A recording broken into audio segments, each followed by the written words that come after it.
నమస్కారం నట్ కుమార్ గారు. నమస్కారం. సార్, నిన్న జరిగిన సమావేశంలో మోడీ గారు కొన్ని సూచనలు ఇచ్చారు ప్రజలందరికీ కూడా. బంగారం కొనొద్దు అని చెప్పి, ఎలక్ట్రికల్ వాహనాలను వినియోగించండి అని, అలాగే బయటికి ఎక్కువగా వెళ్ళొద్దు అని చెప్పి కొన్ని సూచనలు అందించారు. ఇవన్నీ కూడా వర్క్ ఫ్రమ్ హోమ్ చేసుకోండి, మళ్ళీ లాక్డౌన్ వస్తుంది అన్న ఆలోచనలో చాలా మంది ఉన్నారు. ఇందులో ఎంతవరకు నిజం ఉందంటారు? ప్రజల్లో వచ్చిన బాధ అదే.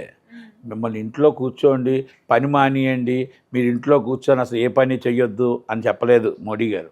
మోడీ గారు ఏం చెప్పారంటే, అతిగా మీరు పని లేనప్పుడు వాడొద్దు, పని ఉన్నప్పుడే బయటికి వెళ్ళండి, వృధా చెయ్యొద్దు. బంగారం అనేది మీరు 1 year కొనకుండా ఉండండి. ఎందుకంటే మన డాలర్ వాల్యూ పెరిగిపోతే డాలర్ వాల్యూ పెరిగితే బంగారం మన డాలర్లో కొనాల్సి వస్తుంది. జీడిపి మనది పడిపోతుంటుంది, మన రూపాయి విలువ పడిపోతుంది.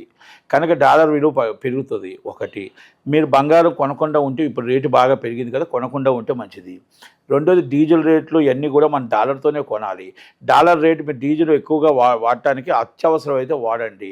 మీరు వర్క్ ఫర్ హోమ్ చేసుకోండి, మామూలుగా జాబ్కి వెళ్ళండి, అంతే తప్ప పని చేయకండి, కూర్చోండి, మీరు లాక్డౌన్ ఉంటే మీకు నెల జీతాలు ఇస్తానని చెప్పలేదు ఆయన. మీరు అర్థం చేసుకోవాల్సిన జనాలు ఏంటంటే, అమ్మయ్య మాకు రేపు లాక్డౌన్ వచ్చేస్తుందా, మేము అందరూ ఇంట్లో కూర్చుంటాం, వర్క్ ఫర్ హోమ్ చేసుకుంటే మా జీతాలు మాకు వస్తాయని కాదు. ప్రపంచ దేశాల్లో ఇప్పుడున్న బాధల్లో, ఇప్పుడున్న యుద్ధాల్లో, ఇబ్బందుల్లో ఉన్నాం. ఆ ఇబ్బందులను మనం అధిగమించాలంటే వేస్ట్ ఖర్చు చేయొద్దు, వేస్ట్గా వృధా చేయొద్దు, డీజిల్ వేస్ట్గా చేయొద్దు, ఎలక్ట్రానిక్ వాహనం వాడండి. మీరు బంగారం అవసరం అయితే బంగారం కొంతగా కొనుక్కోండి తప్ప, మరి బంగారం అనేది మీరు కొని నిల్వలు పెట్టుకోకండి. మీరు నిల్వలు పెట్టుకోవడం వల్ల మనకు డాలర్ రేటు పెరిగిపోతుంది, మన రూపాయి విలువ పడిపోతుంది, జీడిపి పడిపోతుంది. మనకి రేపు తినుబండారాలు పెరిగిపోతాయి, నూనెలు పెరిగిపోతాయి, విదేశీ వస్తువులు మొత్తం టోటల్గా రేట్లు పెరిగిపోతాయి. విదేశీ వస్తువులు వద్దు, స్వదేశీ వస్తువులు ముద్దు. మన దేశంలో వస్తువులు మనకి ముద్దు, మన దేశంలో వస్తువులు మనం వాడండి, విదేశీ వస్తువులు అవాయిడ్ చేయండి, విదేశీ వస్తువులు వద్దు అని ఆయన చెప్పాడు. విదేశీ వస్తువులు ఎందుకు వద్దన్నాడంటే, మీరు విదేశీ వస్తువులు కొంటుంటే డాలర్ రూపంలో కొనాల్సి వస్తుంది. మీరు అదే స్వదేశీ వస్తువులు అయితే రూపాయి రూపంలో కొనాల్సి వస్తుంది. మీరు మామూలుగా బంగారం కొనాలన్నా కూడా డాలర్ రూపంలో కొనాల్సి వస్తుంది. మీరు ఆల్రెడీ డీజిల్ ఇవన్నీ కూడా, క్రూడ్ ఆయిల్ అన్నీ కూడా డీజిల్ డాలర్ రూపంలో కొనాల్సి వస్తుంది. అప్పుడు మన ఎకనామిక్ పడిపోతే జీడిపి పడిపోతుంది, మన రూపాయి విలువ పడిపోతుంది. కనుక మోడీ గారు ఏం చేశారంటే, ముందుగా అందరూ కలిపి అత్యవసరం అయితేనే మీరు డీజిల్ వాడండి, ఎలక్ట్రికల్ వాహనాలు ఉన్నాయి, మీరు వర్క్ ఫర్ హోమ్ పెట్టుకోండి, మీరు అత్యవసరం అయితే మీరు జాబులకి వెళ్ళి పనులు చేసుకోండి, పనులు చేయొద్దని చెప్పలేదు ఆయన. చాలామంది నేను ఉదయం నుంచి చూస్తున్నా టీవీలో, అమ్మయ్య మాకు పని లేదా, మమ్మల్ని లాక్డౌన్ వచ్చేస్తుందా, అయిపోయిందా, మాకు జాబులు ఆగిపోయా, మాకు జాబులు ఫ్రీగా ఇస్తారా, మాకు సెలవులు వచ్చాయా. ఈ ఆలోచనలు ఏంటండి? మీరు ఆ ఎకనామిక్ పెంచడానికి చూడండి, మన జీడిపి పెంచడానికి చూడండి, మన ఇండియాని పెంచడానికి చూడండి, ఇండియా పెరుగుదల ఎలాగుంటుందో చూడండి. మనం రూపాయి విలువ పెరుగుతూనే కదా మనకు వచ్చేది. ఒకప్పుడు రూపాయి విలువ 41 రూపాయి డాలర్ ఉండే 2010లో, 2026కి వచ్చేటప్పటికి 96 రూపాయలు అయింది. అంటే ఎంత పర్సెంటేజ్ పెరిగింది? ఇది 2010, 2026 ఒకసారి వేరియేషన్ చేయండి. రూపాయి విలువ అనేది మన రూపాయి నుంచే ఉంటుంది. రూపాయి 41 రూపాయలతో డాలర్ కొనేవారు, ఇప్పుడు మనం 96 రూపాయలు డాలర్ కొనాల్సి వస్తుంది. ఫారెన్ నెలలైనా డాలర్ కొనాలా, బంగారం కొనాలని డాలర్ల రూపంగానా, మన విదేశీ వస్తువులతో డాలర్ రూపంలోనైనా, మరి ఆ డాలర్ వాల్యూ పెరుగుతుంది, మన రూపాయి విలువ తగ్గుతుంది. అందుకే విదేశీ వస్తువులు వద్దు, స్వదేశీ వస్తువులు ముద్దు అంటే స్వదేశీ వస్తువులు రూపాయితో కొంటాం. కనుక దాన్ని మనం మోడీ గారు దాన్ని చెప్పడంలో చాలా చక్కగా చెప్పాడు. మీ టీవీ వాళ్ళందరూ కలిపి దాన్ని ఇంకొక విధంగా తీసుకొచ్చి, మేము 1 కోటి మంది వెళ్ళిపోతాం స్వర్ణకారులు 1 కోటి మంది ఉద్యోగాలు రోడ్డు మీద పడిపోతాయి, వాళ్ళని రోడ్డు మీద ఉద్యోగాలు పడిపోమని చెప్పలా, రోడ్డు ఇంకో కొనొద్దు అని చెప్పలా. మీరు ఇష్టం వచ్చినట్టు కొని నిల్వలు పెట్టుకోవద్దు, నిల్వలు పెట్టొద్దు. మీ నిల్వలు పెట్టడం వల్ల దేశ జీడిపి డాలర్ రేటు పెరిగిపోయి మన రూపాయి విలువ పడిపోతుంది అని అంత చక్కగా, అంత కరెక్ట్గా, అంత క్లారిటీగా చెప్పాడే ఆయన. ఒకటెక్కడ చదివిన వాడిని, నాకు ఏమి చదువురాని వాడిని, ఏమీ తెలియని వాడిని, అవగాహన లేని వాడిని నాకే అర్థమైంది, చదువుకున్న మేధావులకు అర్థం కాలేదా అని అడుగుతున్నాను నేను. అవునా కదా?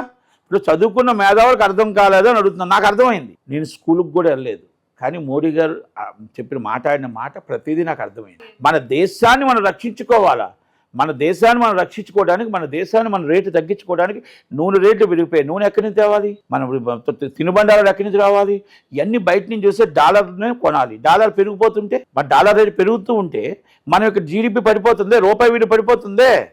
దాన్ని మోడీ గారు చెప్పారు, ఎంత తగ్గించుకుంటే అంత మంచిది. మీరు ఎలక్ట్రికల్ వాహనాలు వాడండి, మీరు డీజిల్ ఇవన్నీ తగ్గించండి, ఎందుకంటే క్రూడ్ ఆయిల్ రేటు పెరిగిపోతుంది. ఇవాళ $106 ఉంది, $114 $106 ఉంది. క్రూడ్ ఆయిల్ రేటు పెరిగిపోతుంది అని చెప్పి $62 ఉండే యుద్ధం కంటే ముందు. ఇవన్నీ ఉన్నాయి. దాన్ని కోసం చెప్తే దాన్ని ఉదయం నుంచి నేను టీవీలు చూస్తున్నా.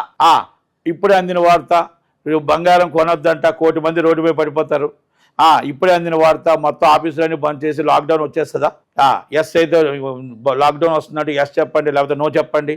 ఇవన్నీ మొత్తం ఛానళ్ళన్నీ రెడీగా పెట్టి మొత్తం ప్రోగ్రామింగ్ చేసేస్తున్నాయి. మోడీ గారు చెప్పింది ఈజ్ అ గుడ్ పర్సన్, ఆయన ఇస్ గుడ్గా చాలా మన దేశం కోసం చెప్పాడు. కనుక మన దేశం బాగుపడాలంటే మన అందరం చెయ్యాల. ఒక తండ్రి దేశానికి అధిపతి మోడీ ప్రైమ్ మినిస్టర్ పిల్లలమే మనం అందరం. కనుక ఆయనకి సపోర్ట్ చేయాలి తప్ప ఆయన మాటలు మనం వక్రీకరించడం అనేది కరెక్ట్ కాదు అనేది నా ఉద్దేశం. ఇక్కడ నేను బీజేపీ కాంగ్రెసా నేనేదో చెప్పట్లా, అర్థం చేసుకోవాలా. అక్కడ ఒక వ్యక్తిగా ఆయన మాట్లాడిన మాటలు కరెక్టు. ఒక దేశాన్ని రక్షించుకోవడం కోసం రేపు రాబోయే తరంలో మరి మిడిల్ క్లాస్ ఫ్యామిలీస్ ఇబ్బంది పడకూడదు, రేపు వ్యాపారాలు ఇబ్బంది పడకూడదు, రేపు సామాన్య ప్రజలు ఇబ్బంది పడకూడదు, రేట్లు పెరగకూడదు అన్న ఆలోచనతో చెప్పిన వ్యక్తిని మనం అభినందిద్దాం. ఏ పార్టీకి సంబంధం లేదు. నేను కాంగ్రెస్ పార్టీ కరుడు కట్టిన కాంగ్రెస్ వాదిని, వ్యతిరేకిని బీజేపీకి. అయినా మోడీ గారు అంటే ఇష్టం, మోడీ గారు మాటలంటే ఇష్టం. కొన్ని నాటిలో విభేదించవచ్చు, కొన్ని నాటిలో అభినందించాలి, కొన్ని నాటిల్లో ఆయన ప్రైమ్ మినిస్టర్గా చేస్తున్న కార్యక్రమాల్లో మనం అభినందిస్తూ ఉండాలి.